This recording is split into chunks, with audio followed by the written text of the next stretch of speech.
ஆண்டவராகிய இயேசு கிறிஸ்துவின் நாமத்தினாலே உங்கள் யாவருக்கும் அன்பின் நல்வாழ்த்துதல்களை தெரிவிக்கிறேன். இந்த நாளிலும் நாம் தியானிக்கவிருக்கிற வார்த்தை, ஆண்டவருடைய கண்களில் நமக்கு கிருபை கிடைக்கிறதை பற்றின வேத வசனங்களை குறித்து நாம் தியானிக்கவிருக்கிறோம். இதை பற்றி நிறைய வசனங்கள் வேதாகமத்திலே குறிப்பிடப்பட்டிருக்கிறது. ஆண்டவருடைய கண்களில் கிருபை, ஆண்டவருடைய கண்களில் தயவு என்றெல்லாம் சொல்லி நமக்கு ஆண்டவருடைய கண்களில் கிருபையும் தயவும் எவ்வளவு முக்கியமோ அதே போல மனிதருடைய கண்களிலும் தயவு முக்கியமாய் இருக்கிறது.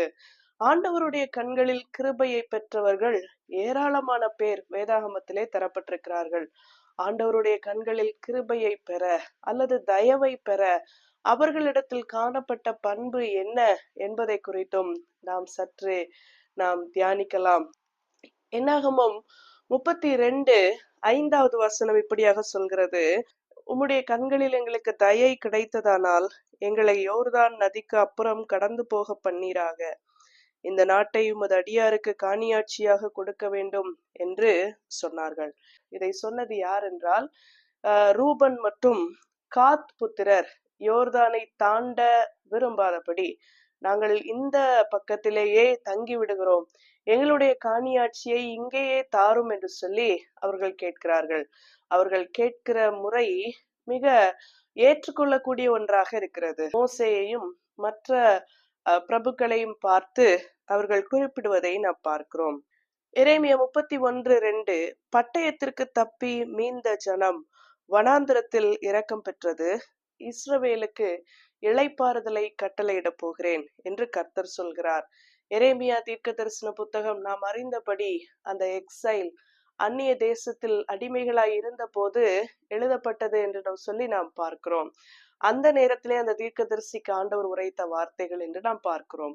இங்கு அவர் சொல்கிறார், போதும், நீங்கள் பட்டயத்திற்கு நிறைய அந்த பட்டயத்தால் பாதிக்கப்பட்டீர்கள், பட்டயத்திற்கு தப்பி மீந்த ஜனம் வனாந்திரத்திலே இரக்கம் பெற்றது, இஸ்ரவேலுக்கு இளைப்பாறுதலை கட்டளையிட போகிறேன் என்று சொல்லி ஆண்டவரிடத்திலே இரக்கம் பெற்ற அந்த சந்ததியை குறித்து இந்த வசனத்திலே நாம் வாசிக்கிறோம். சிலர் ஆண்டவருடைய கண்களிலே தயவு கிடைத்தது என்று சொல்லி அவர்கள் பேசியதை அல்லது ஆண்டவருடைய கண்களில் தயையை பெற்றுக்கொண்டவர்களை பற்றி நாம் பார்க்க போகிறோம். மோசேயை பற்றி நாம் பார்க்கலாம். யாத்ரா 33:17, எனக்கும் முத ஜனங்களுக்கும் உம்முடைய கண்களிலே கிருபை கிடைத்ததென்பது எதினால் அறியப்படும், நீர் எங்களோடு வருவதினால் அல்லவா, இப்படியே பூமியின் மேல் உள்ள ஜனங்கள் எல்லாரிலும் நானும் உம்முடைய ஜனங்களும் விசேஷித்தவர்கள் என்று விளங்கும் என்றான். நீங்க எங்க கூட வராம இருந்தா நாங்க எப்படி ப்ரொசீட் பண்றது ஆண்டவரே, நாங்கள் எப்படி முன்னோக்கி போக முடியும், நீர் உம்முடைய பார்வையிலே எங்களுக்கு தயை கிடை என்பது எப்படி தெரியும், நீர் எங்களோடு வருவதனால் தானே என்று சொல்லி மோசே உரிமையோடு இங்கு கேட்பதை பார்க்கிறோம். என்னோடும் என் ஜனங்களோடும் நீர் வர வேண்டும் என்று சொல்லி மோசே கேட்கிறார். கேட்ட அந்த தயவும் கிருபையும் அவருக்கு கிடைத்தது. எஸ்தர் சரித்திரம் நமக்கு தெரிந்தது. ராஜஸ்திரியாகிய எஸ்தர் முற்றத்தில் நிற்கிறதை கண்டபோது அவளுக்கு அவன் கண்களில் தயை கிடைத்ததினால் ராஜா தன் கையில் இருக்கிற பொற்செங்கோலை எஸ்தரிடத்திற்கு நீட்டினான். அப்பொழுது எஸ்தர் கிட்ட வந்து செங்கோலின் நுனியை தொட்டாள். யாரும் போய் அவ்வளவு சீக்கிரம் ராஜாவின் சமூகத்திலே நின்று பேசிவிட முடியாது.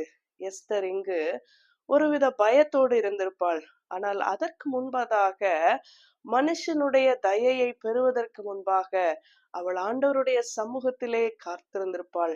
அதனால் ஆண்டவருடைய தயையை பெற்றதினாலே அவள் துணிந்து இங்கு வந்து நிற்பதை பார்க்கிறோம்.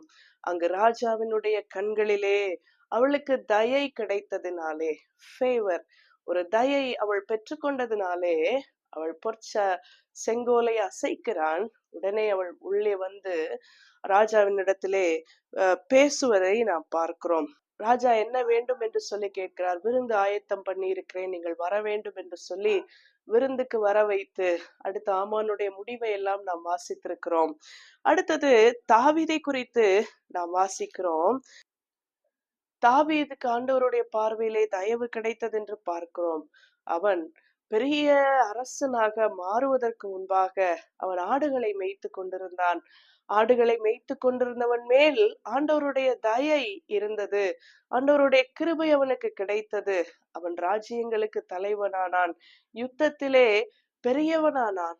அவன் கையிலே ராஜ்யங்கள் பலப்பட்டது. அவன் பாவம் செய்தாலும் மனம் திரும்பி அந்த கிருபையை அவன் தக்க வைத்துக் கொண்டவனாக இருந்தான். மீண்டும் அந்த கிருபையை பெற்றவனாக இருந்தான். யோசேப்பை குறித்து வாசிக்கிறோம். ஆதியாகமம் 39:2 எப்படி சொல்கிறது? கர்த்தர் யோசேப்போடே இருந்தார். அவன் காரிய சித்தி உள்ளவனானான். அவன் எகிப்தியனாகிய தன் எஜமானுடைய வீட்டிலே இருந்தான்.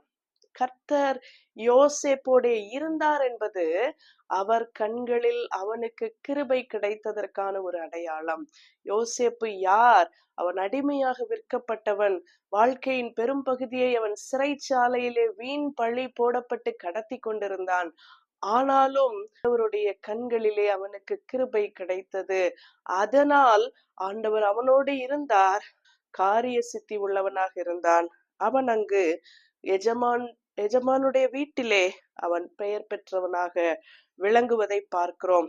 அவனுடைய பின்னாள் எப்படிப்பட்ட ஆசீர்வாதமாய் இருந்தது என்பதை நாம் வாசித்திருக்கிறோம். ரூத் 2:10.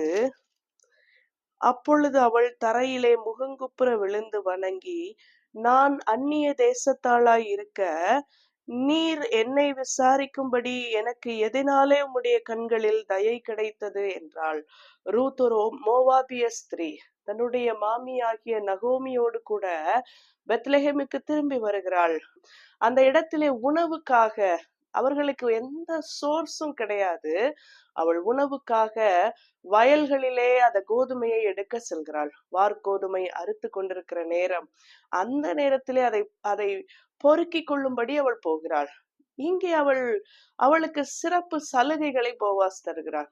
அதை பார்த்துட்டு அவ கேட்கிறா, நான் அந்நிய தேசம், என்னை விசாரிக்கும்படி எனக்கு எதினாலே உம்முடைய கண்களில் தயவு கிடைத்தது. நான் துவக்கத்திலே சொன்னேன், ஆண்டவருடைய கண்களிலே கிருபை பெறுகிறவர்களுக்கு மனுஷருடைய கண்களிலும் தயவு கிடைக்கிறது என்பதை நான் சொன்னேன். உண்மைதான். ரூத்துக்கு ஆண்டவருடைய கண்களிலே கிருபை கிடைத்ததுனாலே மனுஷர் கண்களிலே, போவாசுடைய கண்களிலே தயவு கிடைத்ததை நாம் பார்க்கிறோம். ஆபிரகாமுக்கு விசேஷமாக எவ்வளவு பெரிய கிருபை கிடைத்தது. ஆதியாகமம் 12 2-3 வசனங்களை வாசித்தால், நான் உன்னை பெரிய ஜாதியாக்கி உன்னை ஆசீர்வதித்து உன் பேரை பெருமைப்படுத்துவேன், நீ ஆசீர்வாதமாய் இருப்பாய். உன்னை ஆசீர்வதிக்கிறவர்களை ஆசீர்வதிப்பேன், உன்னை சபிக்கிறவனை சபிப்பேன். பூமியில் உள்ள வம்சங்கள் எல்லாம் உனக்குள் ஆசீர்வதிக்கப்படும் என்றார். ஒருவனை அழைக்கிறார்.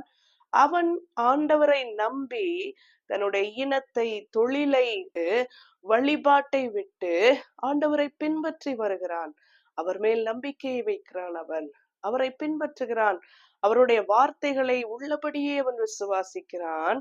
இப்பொழுது ஆண்டவர் அவனிடத்திலே பேசுகிறார், உன்னை ஆசீர்வதிப்பேன், உனக்குள்ளே பூமியின் வம்சங்கள் ஆசீர்வதிக்கப்படும், உன்னை ஆசீர்வதிக்கிறவனை ஆசீர்வதிப்பேன், உன்னை சபிக்கிறவனை சபிப்பேன் என்று சொல்லி ஆபிரகாமுக்கு தன் கண்களில் கிருபை கிடைத்ததை அவர் விளங்க பண்ணுகிறார். ஆபிரகாமுக்கு கிடைத்த கிருபை அது. ஆபிரகாம் போகிற இடங்களிலே மனுஷர் கண்களிலே அவனுக்கு தயை கிடைத்ததை நாம் வாசிக்கிறோம். அதே போல நோவாவை பற்றி நாம் வாசிக்கிறோம். ஆதியாகமம் 6:8 பூமியிலே மனுஷரை உண்டாக்கியதை குறித்து ஆண்டவர் விசனப்பட்டார். அவர் இங்கு பார்த்தால், நோவாவுக்கோ கர்த்தருடைய கண்களில் கிருபை கிடைத்தது. ஆண்டவர் ஒருவனை குறித்து சித்தம் கொண்டிருந்தானால், ஆண்டவர் ஒருவனுடைய வாழ்க்கை குறித்து அவர் பார்வையிலே ஒரு கிருபை அவன் பெற்றுக்கொண்டானால் அவனுடைய வாழ்க்கை மாறுவதை பார்க்கிறோம். அவன் பூமியின் வம்சங்களுக்கு ஆசீர்வாதமாய் மாறுவதை பார்க்கிறோம். நோவாவின் மேல் ஒரு கிருபை, நோவாவுக்கு கிடைத்த கிருபை அவன் குடும்பத்தை ஆசீர்வாதமாய் மாற்றியது. குடும்பமாய் பிள்ளைக்குள் போய் காப்பாற்றப்பட்டார்கள். பூமியின் வம்சங்களுக்கு அவர்கள் ஒரு ஆசீர்வாதமாக மாறியதை நாம் பார்க்கிறோம். நீதிமொழிகள் 3வது அதிகாரம் 4வது வசனம் சொல்கிறது, அதனால் தேவனுடைய பார்வையிலும் மனுஷருடைய பார்வையிலும் தயையும் நற்புத்தியும் பெற்றாய் என்று. எதினால் என் போதகத்தை மறவாதே என்று அந்த அதிகாரம் ஆரம்பிக்கிறது. என்னுடைய டீச்சிங்ஸ நீ மறக்காம இரு. என்னுடைய கட்டளைகளை உன் இருதயம் காத்து நடக்கட்டும் என்று சொல்லி ஞானி அதை ஆரம்பிக்கிறார். அதற்குதான் கிடைக்கிற பலன் அந்த தயவும் கிருபையும். ஆண்டவருக்கு பயப்படுகிறவர்களுக்கு, தாழ்மையா இருப்பவர்களுக்கு நாம் பார்க்கிறோம். யோசேப்பு பெற்ற அந்த தயவுக்கு காரணம் என்னவாக இருந்தது? அவனுடைய மன்னிக்கிற பக்குவம், அவனுடைய இரக்கம், அவனுடைய சகோதர சிநேகம் காரணமா இருக்கிறது. ஆபிரகாம் பெற்ற அந்த கிருபைக்கு காரணம் என்ன? அவருடைய உடனடி கீழ்ப்படிதல், கேள்வி கேட்காத ஒரு கீழ்ப்படிதல், ஒரு ஒபீடியன்ஸ், இம்ப்ளிசிட் ஒபீடியன்ஸ். அது அவருக்கு கிருபை கிடைத்ததற்கு காரணமாகிறது. நோவாவுடைய நீதி, ரைச்சியஸ்னஸ், அவனுக்கு கிருபை கிடைப்பதற்கு காரணமாக அமைகிறது. தாவீதுக்கு அவனுடைய தாழ்மை, அவனுடைய விடாத ஆண்டவர் மேலுள்ள பற்று, அவன் இறங்கி மன்னிப்பு கேட்ட, தன்னை மனம் வருந்தி மனம் திரும்பின அந்த காரியம் ஆண்டவருடைய கிருபையை அவனுக்கு பெற்று தந்தது. இப்படி பல உதாரணங்களை பார்க்கிறோம். ரூத் உன்னுடைய தேவன் என்னுடைய தேவன் என்று சொல்லி நகோமியை பின்பற்றி இந்த ஜீவனுள்ள தேவனை பிடித்து கொண்டதினாலே அவளுக்கு கிடைத்தது அந்த கிருபையும் அனுகூலமும். பிரியமானவர்களே, இந்த நாளிலே பல நேரங்களிலே நாம் ஜெபத்திலே இந்த வார்த்தையை குறிப்பிடுகிறோம். ஆண்டவரே கிருபை பாராட்டும். நம்முடைய ஜெபமாக இந்த வார்த்தை இருக்கட்டும். ஆண்டவரே, உம்முடைய கண்களில் எங்களுக்கு கிருபை கிடைக்கட்டும். ஆண்டவரே, உம்முடைய கண்களில் எங்களுக்கு தயவு கிடைக்கட்டும் என்று சொல்லி நாம் கேட்போம்.